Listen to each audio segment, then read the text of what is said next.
ಶ್ರೀ ಗುರುಭ್ಯೋ ನಮಃ. ಹರಿ ಓಂ. ಕಾಂತಾಯ ಕಲ್ಯಾಣ ಗುಣೈಕಧಾಮ್ನೆ ನವದ್ಯುನಾಥ ಪ್ರತಿಮ ಪ್ರಭಾಯ ನಾರಾಯಣಾಯ ಅಖಿಲ ಕಾರಣಾಯ ಶ್ರೀ ಪ್ರಾಣನಾಥಾಯ ನಮಸ್ಕರೋಮಿ. ತಪಸ್ವಾಧ್ಯಾಯ ಶುಶ್ರೂಷಾ ಕೃಷ್ಣ ಪೂಜಾರತಂ ಮುನಿಂ ವಿಶ್ವೇಶಮಿಷ್ಟತಂ ವಂದೇ ಪರಿವ್ರಾಟ್ ಚಕ್ರವರ್ತಿನಂ. 15ನೇ ಸರ್ಗದ ಕೊನೆ ಭಾಗಕ್ಕೆ ನಾವು ಬಂದಿದ್ದೇವೆ. ಆಚಾರ್ಯರು ಅವರು ಚಾತುರ್ಮಾಸ್ಯ ವ್ರತದ ದೀಕ್ಷೆಯನ್ನು ಕಣ್ವ ತೀರ್ಥದಲ್ಲಿ ಸ್ವೀಕಾರ ಮಾಡಿದ್ದಾರೆ. 4 ತಿಂಗಳುಗಳ ಕಾಲ ಕಣ್ವ ತೀರ್ಥವನ್ನು ಬಿಟ್ಟು ಎಲ್ಲೂ ಹೋಗೋದಿಲ್ಲ, ಅಲ್ಲೇ ವಾಸ. ಮಧ್ವಾಚಾರ್ಯರು ಎಲ್ಲರ ಮೇಲೂ ಕೂಡ ಅನುಗ್ರಹವನ್ನು ಮಾಡ್ತಾ ಇದ್ರು. ಎಲ್ಲರ ಮೇಲೆ ಅನುಗ್ರಹ ಅಂತಂದ್ರೆ ತತ್ವಜ್ಞಾನವನ್ನು ನೀಡೋದೇ ಅನುಗ್ರಹ. ಯಾಕೆ? ಜ್ಞಾನೇನೈವ ಪರಂ ಪದಂ, ಜ್ಞಾನಕ್ಕಿಂತ ಪರಮ ಪವಿತ್ರವಾದ ವಸ್ತು ಯಾವುದಿದೆ? ಮಕ್ಕಳುಗಳಿಗೆ ಅನ್ನ ವಸತಿ ಕಲ್ಪನೆ ಮಾಡಿಕೊಡೋದು ಒಂದು. ಮಕ್ಕಳ ಪೋಷಣೆ ಮಾಡಬೇಕಾದ್ದು ತಂದೆ ತಾಯಿಗಳ ಕರ್ತವ್ಯ. ಆದರೆ ತಂದೆ ತಾಯಿಯರ ದೊಡ್ಡ ಜವಾಬ್ದಾರಿ ಅಂತ ಹೇಳಿದರೆ ಅವರನ್ನು ಒಳ್ಳೆಯ ಜ್ಞಾನ ಪಥದಲ್ಲಿ ಅವರನ್ನು ಕರ್ಕೊಂಡು ಹೋಗೋದು.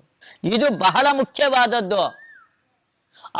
ಯಾವ ರೀತಿಯಾಗಿ ದೇಹ ಪೋಷಣೆಯನ್ನು ಮಾಡಬೇಕೋ ಮಕ್ಕಳುಗಳದ್ದು, ಅದೇ ರೀತಿ ಆತ್ಮ ಪೋಷಣೆಗೆ, ಮನಸ್ಸಿನ ವಿಕಾಸಕ್ಕೆ ಕಾರಣವಾಗ್ತಕ್ಕಂತಹ ಜ್ಞಾನ ಮಾರ್ಗದಲ್ಲಿ ಮಕ್ಕಳುಗಳಿಗೆ ಅಭಿರುಚಿಯನ್ನು ಹುಟ್ಟಿಸ್ಬೇಕಾದ್ದು ತಂದೆ ತಾಯಿಯರ ಕರ್ತವ್ಯ. ಆಚಾರ್ಯರು ಪ್ರಾರಂಭದಿಂದಲೂ ಕೂಡ ಅದೇ ಮಾರ್ಗದಲ್ಲೇ ತಾವು ಹೋದರು. ಯಾರು ತಮ್ಮಲ್ಲಿಗೆ ಬಂದರೋ ಅವ್ರಿಗೆಲ್ಲರಿಗೂ ಕೂಡ ತತ್ವಜ್ಞಾನವನ್ನು ನೀಡ್ತಾ ಇದ್ರು. ಯಾಕೆ? ಜ್ಞಾನದಿಂದಲೇ ಎಲ್ಲವೂ ದೊರೆಯುತ್ತೆ, ಜ್ಞಾನಕ್ಕಿಂತ ಮಿಗಿಲಾದದ್ದು ಮತ್ತೆ ಯಾವುದೂ ಕೂಡ ಇಲ್ಲ ಎಂಬುದಾಗಿ. ಆದರೆ ಆಚಾರ್ಯರ ಅನುಗ್ರಹ ಅಂತ ಹೇಳಿದರೆ ಅವನು ಒಳ್ಳೆ ತತ್ವಜ್ಞಾನದ ಮಾರ್ಗದಲ್ಲಿ ಸಾಗುವಂತೆ ಮಾಡೋದು, ಅದೇ ಆಚಾರ್ಯರ ಅನುಗ್ರಹ. ಬಹಳ ಪುಣ್ಯಕರವಾಗಿರ್ತಕ್ಕಂಥದ್ದು ಆಚಾರ್ಯರ ಸೇವೆ. ಆಚಾರ್ಯರ ಸೇವೆ ಮಾಡಬೇಕು ಅನ್ನೋ ಉದ್ದೇಶದಿಂದಲೇನೆ ಆ ಗ್ರಾಮದ ಜನರುಗಳು ಆಚಾರ್ಯರನ್ನ ಪ್ರಾರ್ಥನೆ ಮಾಡಿದರು, ನಮ್ಮಲ್ಲಿ ಬಂದು ಚಾತುರ್ಮಾಸ್ಯ ವ್ರತವನ್ನು ಕೈಗೊಳ್ಳಬೇಕು ಎಂಬುದಾಗಿ. ಅದರಂತೆ ಆಚಾರ್ಯರು ಕಣ್ವ ತೀರ್ಥದಲ್ಲಿ ಚಾತುರ್ಮಾಸ್ಯದ ದೀಕ್ಷೆಯನ್ನ ಹೊತ್ತಿದ್ದಾರೆ. ಆನಂದ ತೀರ್ಥ ಭಗವದ್ವದನೇಂದು ಬಿಂಬಂ ವಿದ್ಯಾಸುಧಾ ವಿತತ ಕಾಂತಿ ಸುಕಾಂತಿ ಕಾಂತಂ ಯೈ ಪ್ರೇಕ್ಷತಾತ್ರ ಭವತಾಪಶಮಾಯ ಭಕ್ತ್ಯೈ ತದ್ದಾಸ ದಾಸ್ಯಮಪಿ ಕಿಂ ನ ದದಾತಿ ಪುಂಸಃ. ಆನಂದ ತೀರ್ಥರ ಮುಖ ಅದೊಂದು ಚಂದ್ರಬಿಂಬ ಎಂಬುದಾಗಿ ಹೇಳ್ತಾ ಇದ್ದಾರೆ. ಚಂದ್ರ ಹೇಗೆ ಸುಂದರನಾಗಿರ್ತಕ್ಕಂಥವನು, ಮನೋಹರನಾಗಿರ್ತಕ್ಕಂಥವನು, ಅಂತಹ ಆ ಮುಖವೂ ಕೂಡ ಚಂದ್ರನಂತೆ ಮನೋಹರ. ಚಂದ್ರ ಒಳ್ಳೆ ಆಹ್ಲಾದವನ್ನು ಉಂಟು ಮಾಡ್ತಾನೆ, ಮನಸ್ಸಿಗೆ ನೆಮ್ಮದಿಯನ್ನು ಉಂಟು ಮಾಡ್ತಾನೆ. ಆಚಾರ್ಯರ ಮುಖ ಚಂದ್ರನೂ ಕೂಡ ಅದೇ ರೀತಿ ಯಾರು ನೋಡ್ತಾರೋ ಅವ್ರಿಗೆಲ್ಲರಿಗೂ ಕೂಡ ಒಳ್ಳೆ ನೆಮ್ಮದಿಯನ್ನ, ಸಂತೋಷವನ್ನ ಆಚಾರ್ಯರು ಉಂಟು ಮಾಡ್ತಾರೆ. ಭವ ತಾಪ ಶಮಾಯ, ಸಂಸಾರದಲ್ಲಿ ಏನೇನೋ ವಿಧ ವಿಧವಾಗಿರ್ತಕ್ಕಂತಹ ಕ್ಲೇಶಗಳು, ಕಷ್ಟಗಳು ಎಲ್ಲ ಆಗ್ತಾ ಇರುತ್ತೆ. ಮನುಷ್ಯ ಅದನ್ನೆಲ್ಲ ಸಹಿಸ್ಕೊಂಡಿರ್ಬೇಕು, ಎಲ್ಲವನ್ನು ಎದುರಿಸ್ಬೇಕು. ಅದಕ್ಕೆ ಆಚಾರ್ಯರ ಇಂಥ ಮುಖವನ್ನು ನೋಡ್ಬೇಕಂತೆ. ಆಚಾರ್ಯರ ಮುಖಚಂದ್ರ ಎಂಥದ್ದಪ್ಪ! ಎಲ್ಲ ಸಂಸಾರದಲ್ಲಿ ಆಗ್ತಕ್ಕಂತಹ ತಾಪಗಳು, ಆ ಎಲ್ಲ ತಾಪಗಳನ್ನು ಕೂಡ ಪರಿಹಾರ ಮಾಡ್ತಕ್ಕಂತಹದ್ದಂತೆ ಅದು. ಭವತಾಪ ಶಮಾಯ, ಭವತಾಪ ಶಮಾಯ. ಅವರು ವಿದ್ಯೆ ಎಂಬತಕ್ಕಂತಹ ಅಮೃತ, ಆ ಅಮೃತದ ಹರಡಿರ್ತಕ್ಕಂತಹ ಕಾಂತಿ ಭರಿತವಾಗಿರ್ತಕ್ಕಂತಹದ್ದು ಆಚಾರ್ಯರ ಮುಖ. ಆ ಮುಖವನ್ನು ಯಾರು ನೋಡ್ತಾರೆ ಅವರೇ ಧನ್ಯರು. ಅವರ ದರ್ಶನ ಭಾಗ್ಯವನ್ನು ಪಡೆದಿರ್ತಕ್ಕಂಥ ಸಾತ್ವಿಕರುಗಳಿಗೆ ಯಾವುದು ದೊರೆಯೋದಿಲ್ಲ. ಅವರ ಎಲ್ಲ ಅಭಿಲಾಷೆಗಳು ಕೂಡ ಈಡೇರತ್ತೆ. ಯಾರು ಆಚಾರ್ಯರ ಮುಖಬಿಂಬವನ್ನು ನೋಡಿದ್ದಾರೆ ಅವರ ಸೇವಕರ ಸೇವೆಯನ್ನು ಮಾಡಿದ್ರೂ ಸಾಕಂತೆ, ಅದು ಕೂಡ ಅಭಿಲಾಷೆಗಳನ್ನು ಈಡೇರಿಸತ್ತೆ. ಅದರಿಂದ ತದ್ದಾಸ ದಾಸ್ಯಮಪಿ, ಆಚಾರ್ಯರ ಮುಖವನ್ನು ನೋಡಿದವರ ಸೇವಕರ ಸೇವೆಯನ್ನು ಮಾಡೋದು ಅದು ಕೂಡ ತುಂಬ ಮುಖ್ಯವಾದದ್ದು. ಅಂದರೆ ಸೇವಕರ ಸೇವೆಯನ್ನು ಮಾಡೋದೇ ಅಷ್ಟು ಮಹತ್ವಪೂರ್ಣವಾದದ್ದಾಗಿರ್ಬೇಕಾದ್ರೆ, ಹಂಗಾರೆ ಆಚಾರ್ಯರ ಸಾಕ್ಷಾತ್ತಾಗಿ ಅವರನ್ನು ನೋಡಿರ್ತಕ್ಕಂಥವ್ರು, ಅವರ ಭಾಗ್ಯ ಆಚಾರ್ಯರಿಂದಲೇ ನೇರವಾಗಿ ಪಾಠವನ್ನ ಕೇಳಿ ತತ್ವಜ್ಞಾನವನ್ನ ಸಂಪಾದನೆ ಮಾಡಿರ್ತಕ್ಕಂಥವ್ರು, ಆಚಾರ್ಯರಿಂದಲೇ ಪ್ರಣವ ಮಂತ್ರದ ಉಪದೇಶವನ್ನ ಪಡೆದುಕೊಂಡಿರ್ತಕ್ಕಂತಹ ಅಧೋಕ್ಷಜ ತೀರ್ಥರು, ಹೃಷಿಕೇಶ ತೀರ್ಥರು, ಅನಿರುದ್ಧ ತೀರ್ಥರು, ಪದ್ಮನಾಭ ತೀರ್ಥರು, ವಿಷ್ಣು ತೀರ್ಥರು ಎಂತೆಂಥ ಸೌಭಾಗ್ಯಶಾಲಿಗಳು ಎಂಬುದಾಗಿ ನಾವು ಭಾವಿಸ್ಕೊಳ್ಬಹುದು. ಹೀಗೆ ವಿದ್ಯೆ ಎಂಬತಕ್ಕಂತಹ ಅಮೃತದ ಕಾಂತಿ ಅದು ಎಲ್ಲ ಕಡೆಯಲ್ಲೂ ಕೂಡ ಹರಡ್ತಾ ಇತ್ತಂತೆ. ಎಲ್ಲ ಕಡೆಯಲ್ಲೂ ಕೂಡ ಆ ಕಾಂತಿ ಪಸರಿಸೋದು. ಅಂಥ ಜ್ಞಾನ ಆಚಾರ್ಯರಲ್ಲಿದೆ. ಯಾರಲ್ಲೂ ಕೂಡ ಇಲ್ಲದೆ ಇರತಕ್ಕಂತಹ ತತ್ವಜ್ಞಾನ ಆಚಾರ್ಯರಲ್ಲಿ ಇತ್ತು. ಯಾರಲ್ಲೂ ಕೂಡ ಅಂಥ ತತ್ವಜ್ಞಾನವನ್ನು ಬೇರೆ ಯಾರಿಂದಲೂ ಕೂಡ ನಾವು ಸಂಪಾದನೆ ಮಾಡಲಿಕ್ಕೆ ಸಾಧ್ಯ ಇಲ್ಲ. ಆದ್ದರಿಂದ ತತ್ವಜ್ಞಾನ ಬೇಕು ಅಂತಾದರೆ ಆಚಾರ್ಯರನ್ನು ಆಶ್ರಯಿಸಬೇಕು ಎಂಬುದಾಗಿ, ಅವರನ್ನು ಬಿಟ್ಟು ಬೇರೆ ಯಾರಿಂದಲೂ ಕೂಡ ತತ್ವಜ್ಞಾನದ ಮಾರ್ಗದಲ್ಲಿ ನಾವು ಹೋಗಲಿಕ್ಕೆ ಸಾಧ್ಯ ಇಲ್ಲ. ಆದ್ದರಿಂದ ಆಚಾರ್ಯರ ದರ್ಶನವನ್ನು ಪಡೆದಿರ್ತಕ್ಕಂಥವರ ಸೇವಕರ ಸೇವೆಯನ್ನು ಮಾಡೋದು ಅದು ಕೂಡ ಜೀವನದ ಸೌಭಾಗ್ಯ. ಆದರೆ ಅಂಥ ಸೌಭಾಗ್ಯ ಅದು ಎಲ್ಲರಿಗೂ ಕೂಡ ದೊರೆಯದೇ ಇರತಕ್ಕಂಥದ್ದು. ಅದಕ್ಕೂ ಕೂಡ ಬಹಳ ಪುಣ್ಯ ಮಾಡಿರ್ಬೇಕಂತೆ.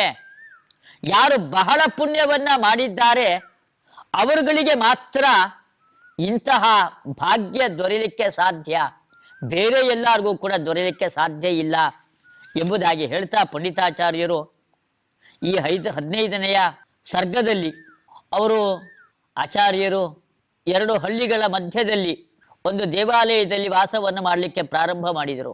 ಅಲ್ಲಿ ಬ್ರಹ್ಮಸೂತ್ರ ಭಾಷ್ಯದ ಪ್ರವಚನವನ್ನ ಮಧ್ವಾಚಾರ್ಯರು ಮಾಡಿದರು ಎಂಬುದಾಗಿ ಈ 15ನೇ ಸರ್ಗ ಅಲ್ಲಿ ಪ್ರಾರಂಭ ಆಯಿತು.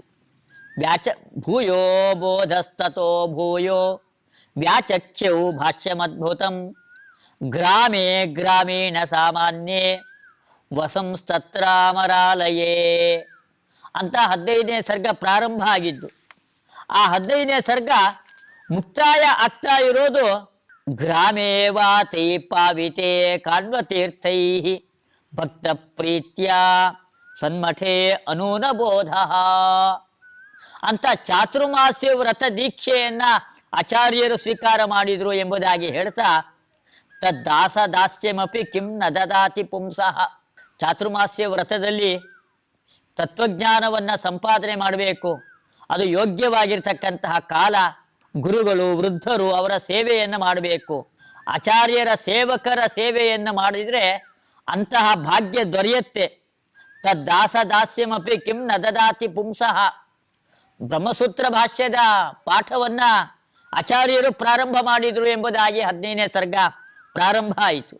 ಯಾರು ಭಾಷ್ಯದ ಅಧ್ಯಯನವನ್ನು ಮಾಡ್ತಾರೆ ಅವರಿಗೆ ಅಂತಹ ಸೇವೆಯನ್ನು ಮಾಡ್ತಕ್ಕಂತಹ ಭಾಗ್ಯ ಅವರಿಗೆ ದೊರೆಯುತ್ತಂತೆ.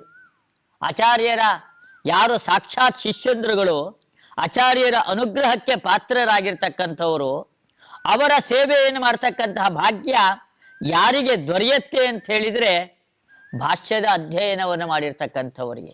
ಇಂತಹ ಪರಮ ಪವಿತ್ರವಾಗಿರ್ತಕ್ಕಂತಹ ಭಾಷ್ಯ ಅದಕ್ಕೆ ಮೋಕ್ಷವನ್ನು ಕೊಡ್ತಕ್ಕಂತಹ ಸಾಮರ್ಥ್ಯ ಇದೆ. ಯಾಕೆಂದ್ರೆ ಆಚಾರ್ಯರು ತೋರಿಸ್ಕೊಟ್ಟಿರ್ತಕ್ಕಂತಹ ಮಾರ್ಗದಲ್ಲಿ ಹೋದರೆ ಅವನಿಗೆ ಮೋಕ್ಷ ಅದು ಕಟ್ಟಿಟ್ಟ ಬುತ್ತಿ. ಅದು ಆ ಭಾಷ್ಯದ ಅಧ್ಯಯನ ಅದು ಅವಶ್ಯವಾಗಿ ಮಾಡಬೇಕಾಗಿರ್ತಕ್ಕಂಥದ್ದು. ಹೀಗೆ ಮಧ್ವಾಚಾರ್ಯರು 15ನೇ ಸರ್ಗದಲ್ಲಿ ತಮ್ಮ ಸಿದ್ಧಾಂತದ ಪರಿಶುದ್ಧತೆ ಬೇರೆ ಬೇರೆ ದಾರ್ಶನಿಕರುಗಳು ಎಲ್ಲೆಲ್ಲಿ ಎಡವಿದ್ರು, ಆದರೆ ಮಧ್ವಾಚಾರ್ಯರ ಸಿದ್ಧಾಂತದಲ್ಲಿ ಮಾತ್ರ ಎಲ್ಲೂ ಕೂಡ ದೋಷಗಳಿಗೆ ಅವಕಾಶ ಇಲ್ಲ. ಅದನ್ನು ಆಚಾರ್ಯರು ಅನೇಕ ಶ್ಲೋಕಗಳಿಂದ ತ್ರಿವಿಕ್ರಮ ಪಂಡಿತಾಚಾರ್ಯರು ಅನೇಕ ವಿದ್ವಾಂಸರುಗಳ ಎದುರಿಗೆ ಅದನ್ನು ತುಂಬ ಸುಂದರವಾಗಿ ಅನೇಕ ಪ್ರಮಾಣಗಳನ್ನು ನೀಡಿ ಅದನ್ನು ಸಮರ್ಥನೆ ಮಾಡಿದರು. ಅವರ ಸಿದ್ಧಾಂತವನ್ನು, ಅವರ ಮಾತು ಅಂತ ಹೇಳಿದರೆ ಅದು ಗಂಗಾ ಪ್ರವಾಹದಂತೆ, ಮಧ್ಯದಲ್ಲಿ ಅದಕ್ಕೆ ಯಾವ ಅಡಚಣೆಗಳು ಕೂಡ ಇಲ್ಲ. ಅಡಚಣೆಗಳು ಕೂಡ ಇಲ್ಲದೆ ಅವಿಚ್ಛಿನ್ನವಾಗಿ ಆ ಉಪನ್ಯಾಸ ಭಾರತಿ ತಾನು ಹರಿದುಕೊಂಡು ಹೋಗ್ತಾ ಇತ್ತು ಎಂಬುದಾಗಿ. ಮಧ್ಯ ಮಧ್ಯದಲ್ಲಿ ಬೇಕಾದಷ್ಟು ವೇದ ವಾಕ್ಯಗಳನ್ನು ಉದಾಹರಿಸ್ತಾ ಇದ್ರು. ಪ್ರಮಾಣವಾಗಿ ಅವರ ಗ್ರಂಥಗಳನ್ನು ನೋಡಿದಾಗ ನಮ್ಗೆ ಗೊತ್ತಾಗತ್ತೆ ಅವರ ಗ್ರಂಥಗಳಲ್ಲಿ ಅವರ ಮಾತು ಬಹಳ ಕಡಿಮೆ. ಯಾವುದು ಬಹಳವಾಗಿ ನಾವು ಕಾಣೋದು ಅಂತ ಹೇಳಿದ್ರೆ ವೇದ ವಾಕ್ಯಗಳು, ಸ್ಮೃತಿ ವಾಕ್ಯಗಳು, ಮಹಾಭಾರತದ ವಾಕ್ಯಗಳನ್ನ ಆಚಾರ್ಯರು ಪ್ರಮಾಣವನ್ನಾಗಿ ಅವರು ಉದಾಹರಿಸ್ತಾರೆ. ಅಷ್ಟು ಪ್ರಮಾಣಗಳ ಚೌಕಟ್ಟಿನಲ್ಲಿ ಆ ಚಿಂತನೆ ನಡಿಬೇಕು ಎಂಬುದಾಗಿ ಆ ಚಿಂತನೆಯ ದಿಕ್ಕನ್ನ ಆಚಾರ್ಯರು ಆ ಮೂಲಕವಾಗಿ ನಮಗೆ ತಿಳಿಸಿಕೊಡ್ತಾರೆ. ರುದ್ರಾದಿ ದೇವತೆಗಳಿಂದಲೂ ಕೂಡ ಮಾನ್ಯವಾಗಿರ್ತಕ್ಕಂತಹದ್ದು ಅವರ ಮಾತು ಎಂಬುದಾಗಿ. ಆ ಮಾತನ್ನ ತ್ರಿವಿಕ್ರಮ ಪಂಡಿತಾಚಾರ್ಯರ ಮುಂಭಾಗದಲ್ಲಿ ಅನೇಕ ವಿದ್ವಾಂಸರುಗಳ ಸಮಕ್ಷದಲ್ಲಿ ಆಚಾರ್ಯರು ಪ್ರಬಲವಾಗಿ ತಮ್ಮ ವಾದವನ್ನ ಪ್ರತಿಪಾದನೆ ಮಾಡಿದರು.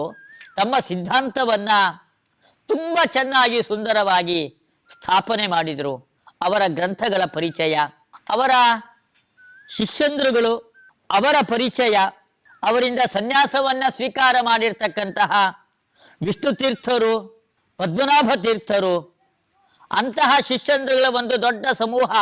ಕೇವಲ ಅವರ ಶಿಷ್ಯಂದ್ರಗಳಲ್ಲಿ ಸನ್ಯಾಸಿಗಳು ಮಾತ್ರ ಇರಲಿಲ್ಲ, ಅನೇಕ ಮಂದಿ ಗೃಹಸ್ಥರುಗಳಿದ್ರು, ಬ್ರಹ್ಮಚಾರಿಗಳಿದ್ರು. ಅದರಿಂದಾಗಿ ಎಲ್ಲ ವಿಧದ ಆಶ್ರಮದ ಮನುಷ್ಯರು, ಜನರುಗಳು ಕೂಡ ಆಚಾರ್ಯರ ಶಿಷ್ಯರಾಗಿದ್ರು ಎಂಬುದಾಗಿ. ವಿಷ್ಣು ತೀರ್ಥರ ಗುಣ, ಆಚಾರ್ಯರನ್ನ ಯಾವ ರೀತಿಯಾಗಿ ಅವರು ಆಶ್ರಯಿಸಿದ್ರು, ಅವರಲ್ಲಿರ್ತಕ್ಕಂತಹ ಆಳವಾದ ತಪಸ್ಸು, ಅದರ ನಿರೂಪಣೆಯನ್ನ 15ನೇ ಸರ್ಗದಲ್ಲಿ ತುಂಬ ಸುಂದರವಾಗಿ ಮಾಡ್ತಾ ಬಂದಿದ್ದಾರೆ. ಗೋದಾವರಿ ತೀರದಲ್ಲಿರ್ತಕ್ಕಂತಹ ಶ್ರೇಷ್ಠರಾದ ವಿದ್ವಾಂಸರು ಶೋಭನ ಭಟ್ಟರು, ಅವರೇ ಪದ್ಮನಾಭ ತೀರ್ಥರಾಗಿ ಆಚಾರ್ಯರ ಪ್ರಿಯ ಶಿಷ್ಯರಾಗಿದ್ದರು ಎಂಬುದಾಗಿ ಆ ಪದ್ಮನಾಭ ತೀರ್ಥರ ಪರಿಚಯ, ಅವರು ಬರೆದಿರ್ತಕ್ಕಂತಹ ಕೃತಿ ಸಂನ್ಯಾಯ ರತ್ನಾವಳಿ, ಸಂನ್ಯಾಯ ರತ್ನಾವಳಿರಪಿ ಉದಪಾದಿ, ಅನುವ್ಯಾಖ್ಯಾನಕ್ಕೆ ಸಂಬಂಧಪಟ್ಟಿರ್ತಕ್ಕಂತಹ ವ್ಯಾಖ್ಯಾನ. ಪದ್ಮನಾಭ ತೀರ್ಥರು ಕೇವಲ ಸಂನ್ಯಾಯ ರತ್ನಾವಳಿಯ ಅನುವ್ಯಾಖ್ಯಾನದ ಬಗ್ಗೆ ಮಾತ್ರ ಬರೆದಿರೋದಲ್ಲ, ದಶ ಪ್ರಕರಣಗಳಿಗೆಲ್ಲ ಟೀಕೆಯನ್ನು ಬರೆದಿದ್ದಾರೆ. ಆದರೆ ಪ್ರಾಚೀನ ಟೀಕಾಕಾರರು ಎಂಬುದಾಗಿ ಪ್ರತಿಯೊಬ್ಬರೂ ಕೂಡ ಪದ್ಮನಾಭ ತೀರ್ಥರನ್ನ ಬಹಳ ಗೌರವದಿಂದ ಕಾಣ್ತಾರೆ. ಹೀಗೆ ಆಚಾರ್ಯರ ಶಿಷ್ಯರು ಪದ್ಮನಾಭ ತೀರ್ಥರು, ಹಾಗೇನೆ ಹೃಷಿಕೇಶ ತೀರ್ಥರು, ಜನಾರ್ದನ ತೀರ್ಥರು, ನರಸಿಂಹ ತೀರ್ಥರು, ವಾಮನ ತೀರ್ಥರು, ಅಧೋಕ್ಷಜ ತೀರ್ಥರು ಎಂಬುದಾಗೆಲ್ಲ 8 ಮಂದಿ ಶಿಷ್ಯಂದ್ರುಗಳು ಆಚಾರ್ಯರಿಗೆ. ಅವರೆಲ್ಲರೂ ಕೂಡ ಆಚಾರ್ಯರು ತೋರಿಸಿಕೊಟ್ಟ ಮಾರ್ಗವನ್ನ ಎಂದೂ ಬಿಡ್ಲಿಲ್ಲಂತೆ. ಅವರು ತೋರಿಸಿರ್ತಕ್ಕಂತಹ ಮಾರ್ಗದಲ್ಲಿಯೇನೆ ಆ ಶಿಷ್ಯಂದ್ರುಗಳು ಎಲ್ಲರೂ ಕೂಡ ಸಾಕ್ತಾ ಇದ್ರು. ಆಚಾರ್ಯರ ಸಿದ್ಧಾಂತ ಏನಿದೆ ಅದನ್ನ ಎಲ್ಲ ಜ್ಞಾನಿಗಳಿಗೆ ಅದರ ದಾರ್ಢ್ಯ ಉಂಟಾಗಬೇಕು, ಆ ರೀತಿಯಾಗಿ ಪ್ರವಚನಗಳನ್ನ ಅವರು ಮಾಡ್ತಾ ಇದ್ರು. ಎಲ್ಲ ಜನರ ಮನಸ್ಸಿನಲ್ಲಿ ಸ್ಥಿರವಾಗಿ ನಿಲ್ಲಬೇಕು ಆಚಾರ್ಯರ ಸಿದ್ಧಾಂತ. ಹಾಗೆ ಪಾಠ ಪ್ರವಚನದಲ್ಲಿ ತಮ್ಮನ್ನ ತೊಡಗಿಸಿಕೊಂಡು ಸಾತ್ವಿಕವಾದ ಸಜ್ಜನಿಕೆಯ ಮಾರ್ಗದಲ್ಲಿ ಆಚಾರ್ಯರ ಶಿಷ್ಯಂದ್ರಗಳು ಎಲ್ಲರೂ ಕೂಡ ಸಾಗುತ್ತಾ ಇದ್ರು. ಅವರು ತಾವು ಮಾತ್ರ ಆಚಾರ್ಯರ ತೋರಿಸಿಕೊಟ್ಟಿರ್ತಕ್ಕಂತಹ ಮಾರ್ಗದಲ್ಲಿ ತಾವು ಸಾಗೋದಲ್ಲ, ಆ ರೀತಿ ತಾವೆಲ್ಲರೂ ಕೂಡ 100 ಮಂದಿ ಶಿಷ್ಯಂದ್ರಗಳನ್ನು ಹೊಂದಿದ್ರು. ಆ ಎಲ್ಲ ಶಿಷ್ಯಂದ್ರಗಳು ಕೂಡ ಅದೇ ಮಾರ್ಗದಲ್ಲಿ ಹೋಗುವಂತೆ ಮಾರ್ಗದರ್ಶನವನ್ನ ಆ ಸನ್ಯಾಸಿ ಶಿಷ್ಯಂದ್ರಗಳು ಎಲ್ಲರೂ ಕೂಡ ಮಾಡ್ತಾ ಇದ್ರು. ಆಚಾರ್ಯರ ಶಿಷ್ಯಂದ್ರಗಳಲ್ಲಿ ತ್ರಿವಿಕ್ರಮ ಪಂಡಿತಾಚಾರ್ಯರು, ಶಂಕರ ಪಂಡಿತರು, ಹಾಗೆ ಮತ್ತೊಬ್ಬರು ಅದೇ ಹೆಸರಿನ ಶಂಕರಾಚಾರ್ಯರು ಎಂಬುದಾಗಿ ಇವರೆಲ್ಲರೂ ಕೂಡ ಆಚಾರ್ಯರ ಶಾಸ್ತ್ರವನ್ನ ಅಧ್ಯಯನ ಮಾಡಿ ಆಚಾರ್ಯರ ಶಾಸ್ತ್ರದ ಪಾಠ ಪ್ರವಚನದಲ್ಲೇ ತಮ್ಮನ್ನ ತೊಡಗಿಸಿಕೊಂಡಿದ್ದವರು.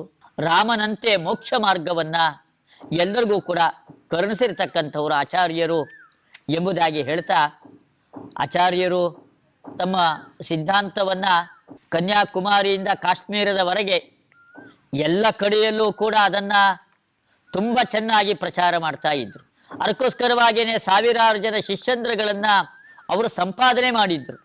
ಆ ಶಿಷ್ಯಂದ್ರಗಳೆಲ್ಲರೂ ಕೂಡ ಆಚಾರ್ಯರು ತೋರಿಸಿರ್ತಕ್ಕಂಥ ಮಾರ್ಗದಲ್ಲೇ ತಾವು ಸಾಗಿದ್ರು ಎಂಬುದಾಗಿ ಆಚಾರ್ಯರ ಭಕ್ತರ ಪುಣ್ಯ ಅದಕ್ಕೆ ಸರಿಸಾಟಿ ಇಲ್ಲದ್ದು ಎಂಬುದಾಗಿ ಹೇಳ್ತಾ ಈ 15ನೇ ಸರ್ಗವನ್ನ ಪಂಡಿತಾಚಾರ್ಯರು ಸಮಾಪ್ತಿಗೊಳಿಸಿದ್ದಾರೆ.